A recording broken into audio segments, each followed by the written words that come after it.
Yaurana Manahao, bienvenue dans Manava, votre émission Info-Service. Depuis 1880, la CCSM, la Chambre de commerce, d'industrie, des services et des métiers, accompagne la Polynésie française et ses entreprises, véritables piliers de l'économie locale, de la formation et de l'innovation. Explorons ensemble cette institution. Avec Kelly Asinmoux, président de la CCSM, Yarana. Voilà. Heyari Durand, directeur général de la CCISM. Irana. Terenui Amblin Elacote, présidente de la commission animation commerciale. Yarana. Et enfin Audrey Lies, chef du service du développement et des compétences. Alors justement Kelly, je me tourne vers toi pour commencer. Est-ce que tu peux nous rappeler les missions principales de la CCSM, même si j'en ai déjà un petit peu parlé dans l'introduction? Alors la CCSM, c'est avant tout une institution qui est au service des patentés. Donc ça veut dire qu'on doit venir dans l'accompagnement des patentés, dans les créateurs d'entreprises qui veulent se lancer dans la vie entrepreneuriale. La Chambre de commerce doit être l'institution vers laquelle les patentés doivent se tourner, y compris dans une recherche de formation les concernant. Voilà, c'est les principales missions de la Chambre de commerce aujourd'hui. Heyari, toi, cela fait un peu plus de 10 mois que tu es à la direction de la CCSM. Comment ça se déroule pour l'instant?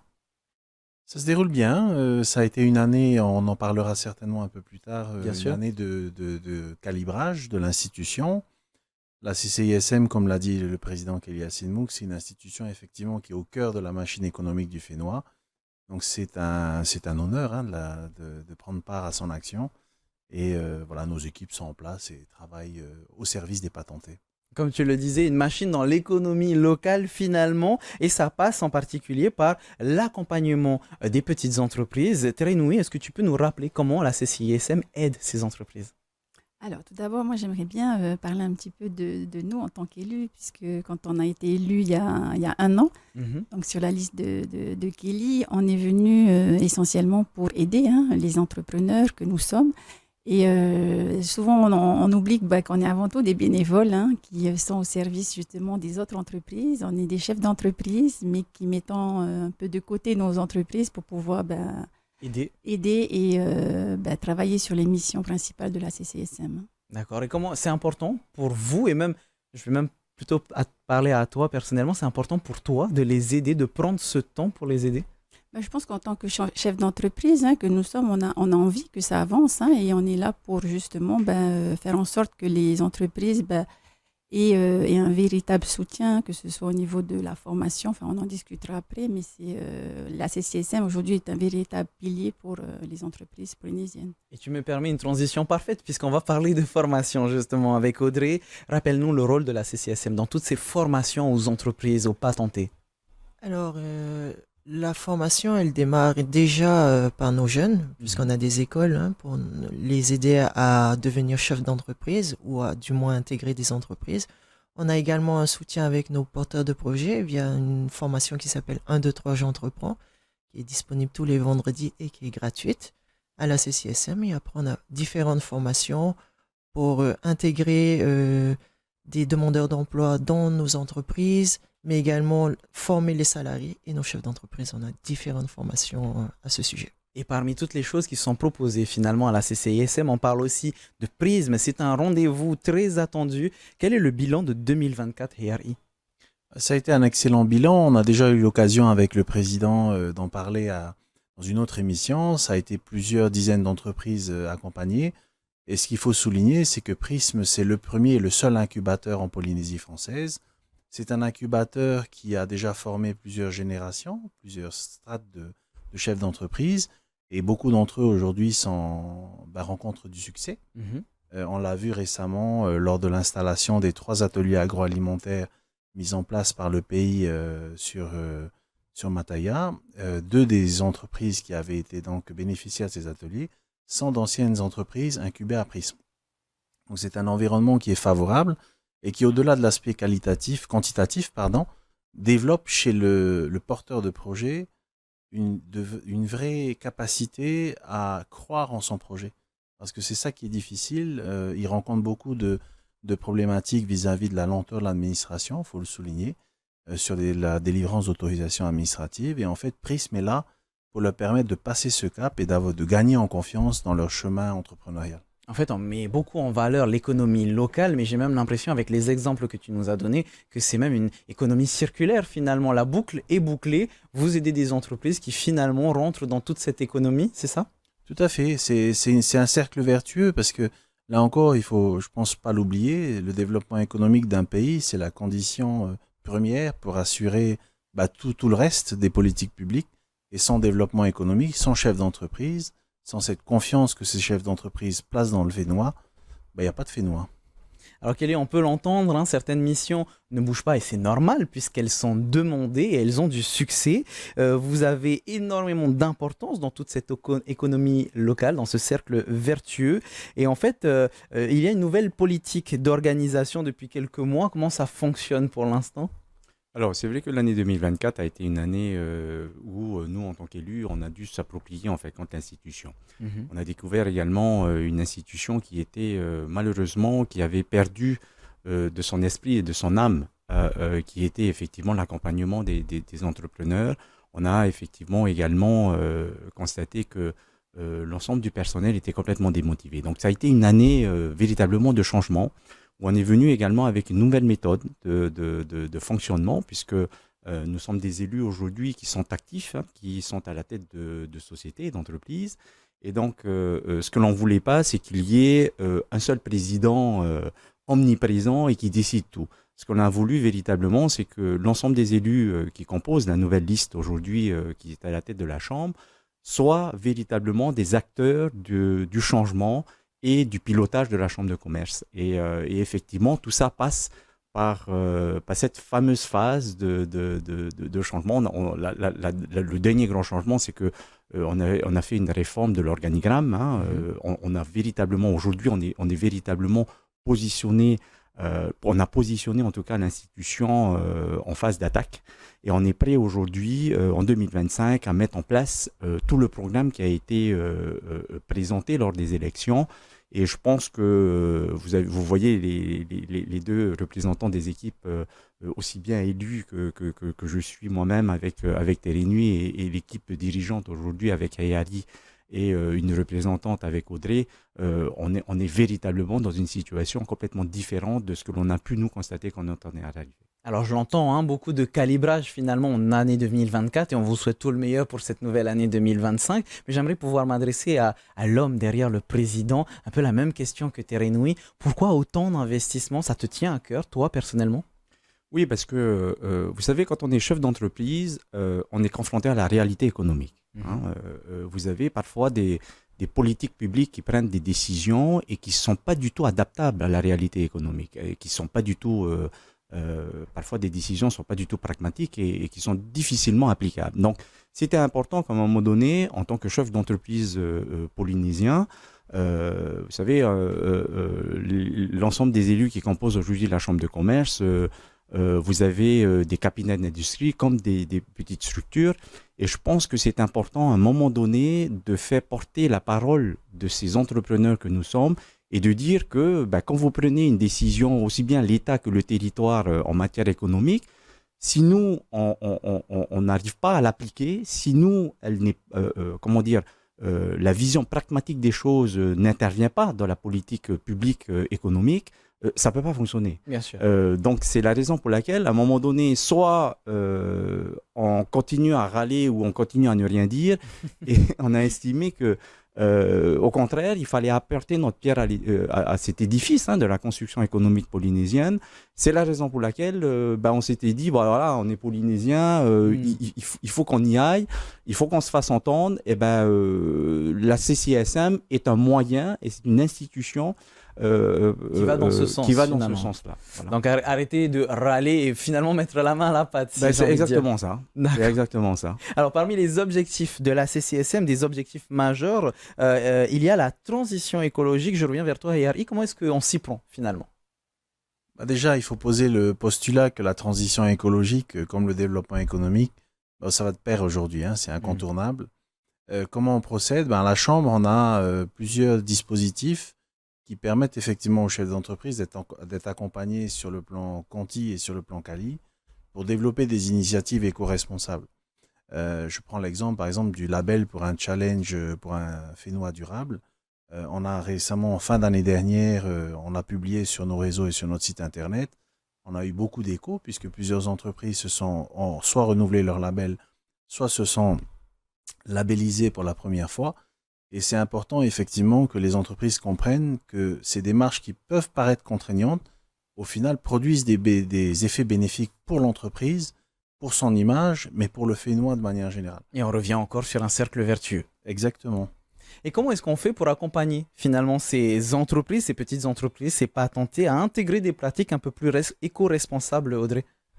Nous avons un service dédié qui est le QHSE, qui gère en fait plusieurs labels. On a le label électrique, par exemple pour labelliser les électriciens aux normes nécessaires.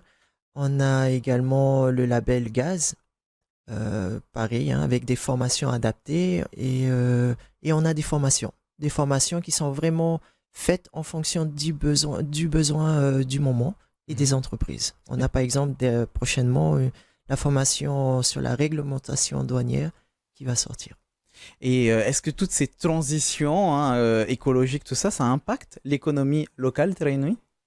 Alors, je pense que oui, forcément, il y aura un impact. Et puis, je pense qu'on est tous sensibles aujourd'hui en tant que citoyens par rapport à tous ces... Parce qu'en fait, c'est vrai qu'on accuse souvent les entreprises justement de ne pas être dans cette démarche, de ne pas respecter l'environnement. Et je pense que c'est quelque chose d'important. Et on se doit en tant qu'entrepreneur d'être des modèles. Toujours dans cet aspect transition écologique, mais aussi un petit peu culturel, vous avez fini l'année 2024 en beauté avec la journée de la tiare. C'était important pour vous de remettre en place ce concept?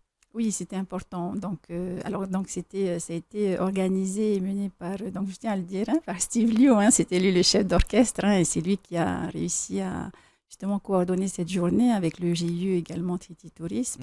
Et je pense que c'est important pour la CCSM justement d'honorer en fait ces journées qui sont des journées de tradition. Alors, c'était la dernière pierre de 2024. Kelly, quelles sont les perspectives pour cette année 2025? Alors, les perspectives 2025, elles sont multiples.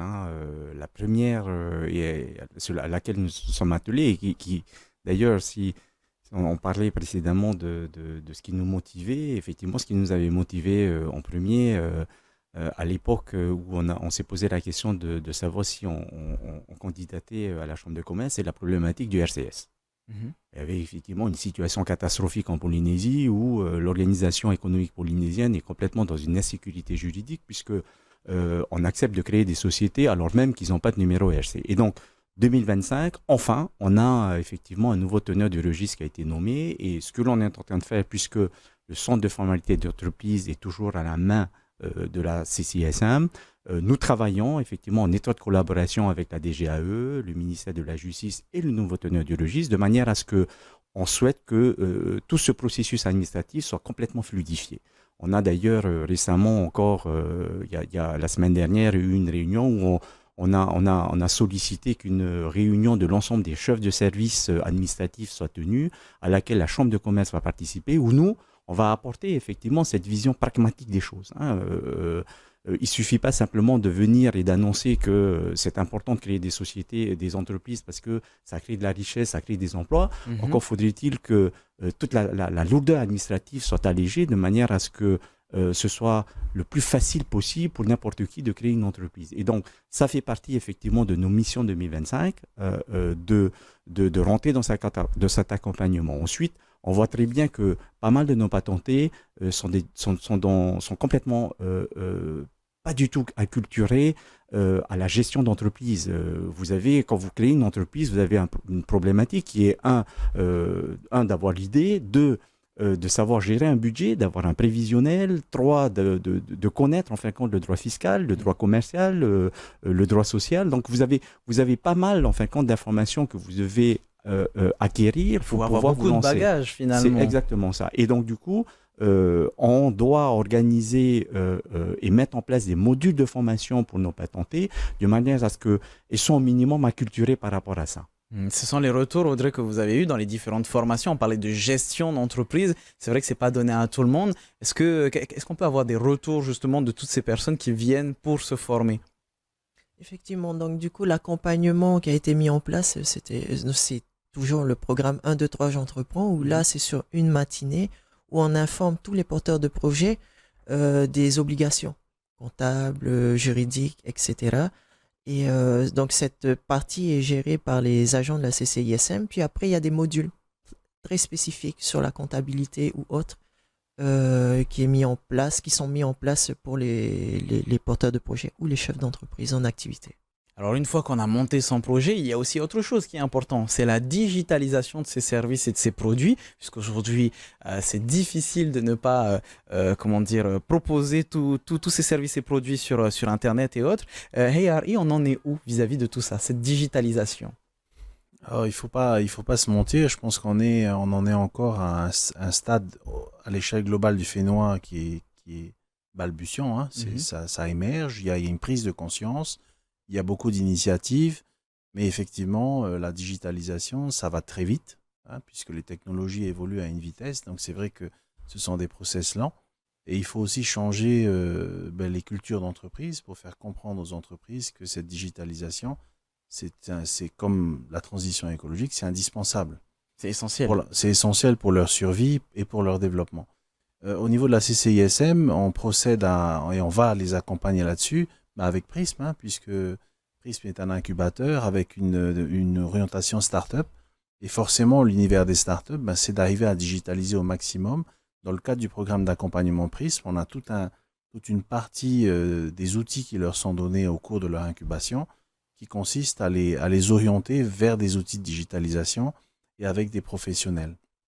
On est aussi à la Chambre en partenariat avec la French Tech Polynésie, avec Open, avec tous ces acteurs du numérique, puisque ce sont des secteurs, c'est un secteur qu'il faut absolument développer, et ça rentre d'ailleurs, et je souligne, dans un des objectifs prioritaires du gouvernement, qui est de favoriser et de développer le secteur du numérique. Alors c'est encore en développement, comme tu viens de le dire. Il y a une chose qui n'est pas en développement, qui est pourtant un rendez-vous très apprécié des Polynésiens, une valeur sûre, à savoir les différents rendez-vous, les différents événements. Terenui, c'est l'organisation de ces événements, les salons. C'est important pour vous, pour la CCISM?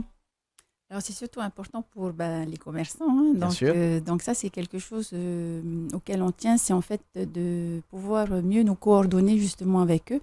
Donc, on a organisé une première réunion justement pour définir ensemble le calendrier, donc notamment des soldes qui démarrent. On a également, prévu de travailler sur un calendrier sur l'année pour qu'on puisse, avec les différentes associations de terrain, pouvoir travailler en concertation avec elles.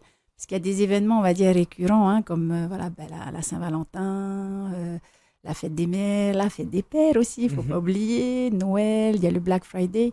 Donc, c'est des opérations qui sont essentielles pour les commerces, et donc il faut qu'on arrive à vraiment les accompagner sur ces opérations. Alors, c'est très entendu autant par les commerçants que par le public lui-même. Est-ce que le public peut se renseigner et peut essayer d'aller, par exemple, sur le site de la CCISM ou ailleurs pour avoir des informations quant aux dates qui ont été fixées, ou pour l'instant, ça reste encore en programmation Alors, en fait, par rapport à chaque opération commerciale, il y a un plan de communication qui est défini. Et en général, il y a des réseaux sociaux, mais il y a également des plans médias sur les télés, radios. Donc, en général, l'information est assez diffuse au niveau du public. Et donc, ça permet, d'être prêt.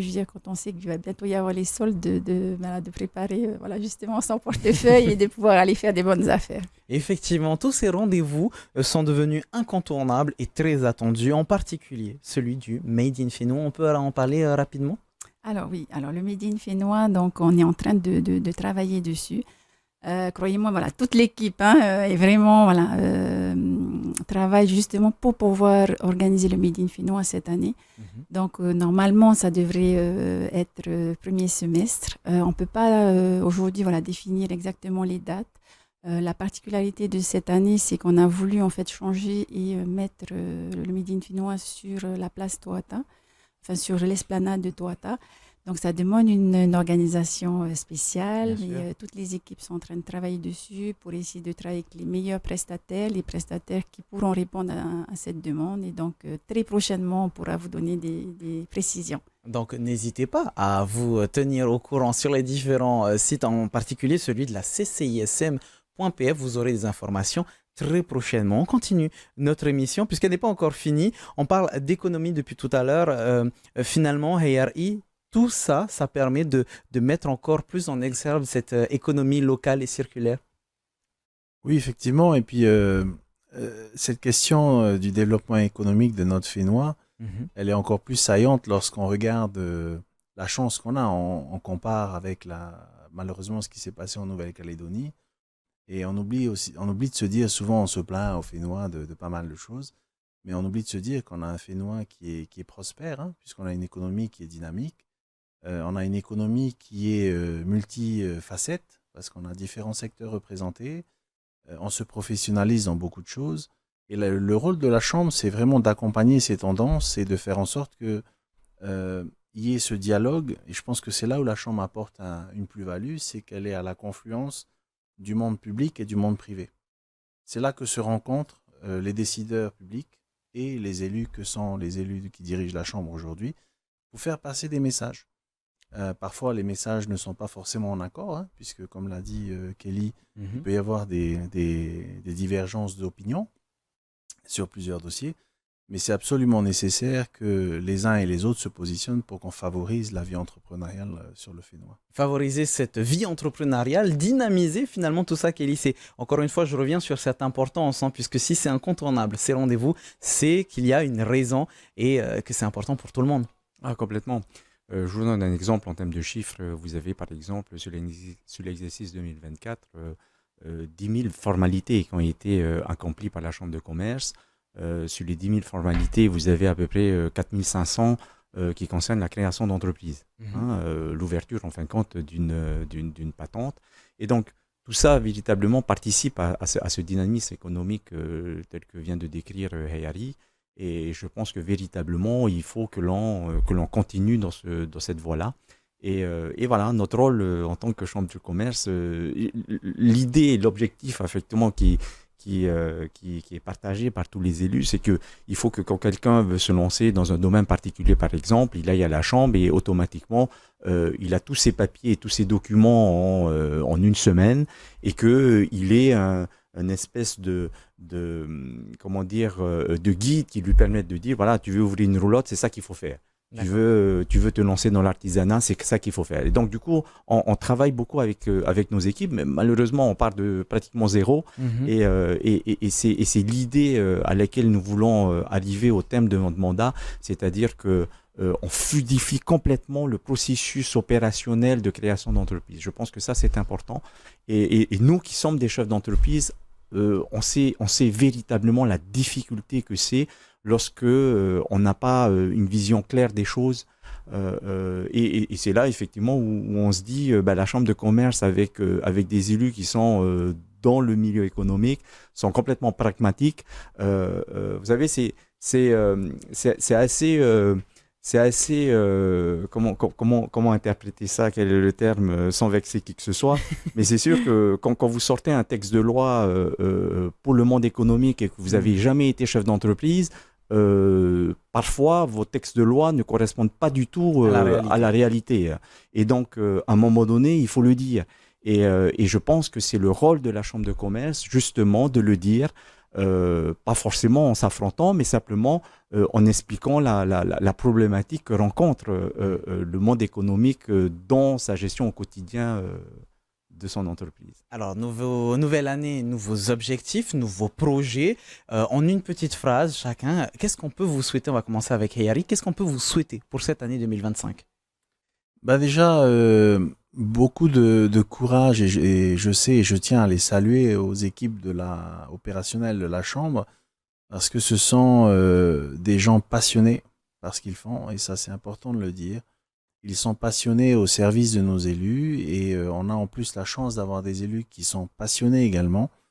C'est de souhaiter la réussite dans les opérations de la Chambre, mais plus généralement la réussite pour le Fénois en entier.